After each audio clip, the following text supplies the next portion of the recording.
उस दौरान भी ये सुर्खियों में आए थे। रोहित सिंह, न्यूज़ 18, गाजियाबाद। कोविड के दौरान महाराष्ट्र हुकूमत ने मुहर्रम को लेकर कल गाइडलाइन जारी की है। इस दौरान जिन अल्फाज का इस्तेमाल महाराष्ट्र हुकूमत के जरिए किया गया है उसको लेकर मुस्लिम लीडरान बरहम है। बीजेपी लीडर और महाराष्ट्र अक़लियती कमीशन के साबिक चेयरमैन हाजी अरफात शेख ने उद्धव ठाकरे हुकूमत को शदीद तनकीद का निशाना बनाया। उन्होंने कहा कि हुकूमत में 3 मुस्लिम वज़रा है, इसके बावजूद भी मुसलमानों का मजाक उड़ाया जा रहा है।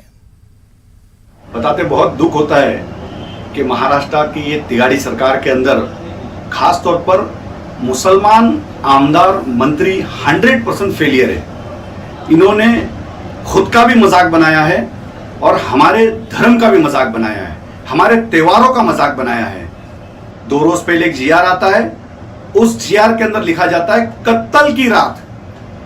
मैं पूछता हूं नवाब मलिक से, मैं पूछता हूं नसीम खान से, मैं पूछता हूं अबू हाशिम आजमी से, मैं पूछता हूं मुसलमान शिवसेना के मंत्रियों से, आपको शर्म नहीं आती कि आपके अधिकारी, आपके मंत्रालय के अधिकारी, मंत्रालय के बाबू आपको पूछते नहीं, या आपके मुख्यमंत्री आपको विश्वास में लेते नहीं? बकरीद के टाइम पे भी मजाक आप लोगों ने बनाया, रमजान में हमने पूरा रमजान घर में नमाज पढ़ी, ईद की नमाज हमने घर में पढ़ी। अब तो मुहर्रम को इस तरीके से कत्ल की रात करके डिक्लेयर करते हैं। शर्म आनी चाहिए। आप लोगों से माफी की तो उम्मीद हम कर ही नहीं सकते। मैं मेरे महाराष्ट्र के उलमाओं से पूछना चाहता हूं, क्यों चुप है आप? क्या बात है? कांग्रेस की सरकार है इसलिए, राष्ट्रवादी की सरकार है इसलिए, कि आप लोगों ने इस सरकार को मदद किया इसलिए? कब तक चुप रहेंगे? कब तक जुल्म सहते रहेंगे? अब तो हमारी शरीयत में दखलअंदाजी करी जा रही है, हमारे इस्लाम का मजाक उड़ाया जा रहा है। हम सबको इसके ऊपर आवाज उठानी चाहिए। हमारे उलमाओं को खासतौर पर इस चीजों पे गौर फिक्र करना चाहिए। रमजान से लेकर हम लॉकडाउन में हर चीज देख रहे। अरे हमको पता है कि लॉकडाउन का पालन करना है।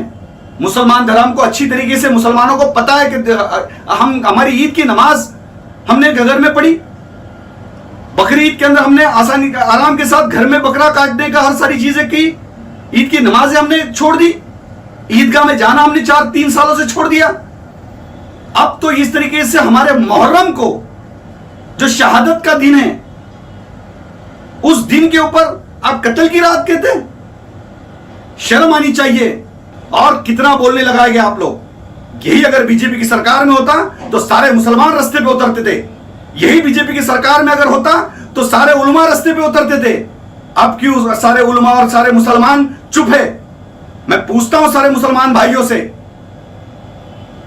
और इन मुसलमान ढोंगी मंत्रियों से, नवाब मलिक से मैं कहना चाहूंगा, क्या आप अल्पसंख्यक मंत्री हो? क्या आपका डिपार्टमेंट आपको पूछता नहीं है? आपका डिपार्टमेंट आपको से बातचीत नहीं करता है? और ऐसे सारे सब फतवे निकालने के पहले आपको बताता नहीं है? क्या आपको विश्वास में लेते नहीं है? क्या आप ढोंग कर रहे हो या ढोंग का नाटक कर रहे हो? वक्त हुआ छोटे से वक्फे का, मिलते हैं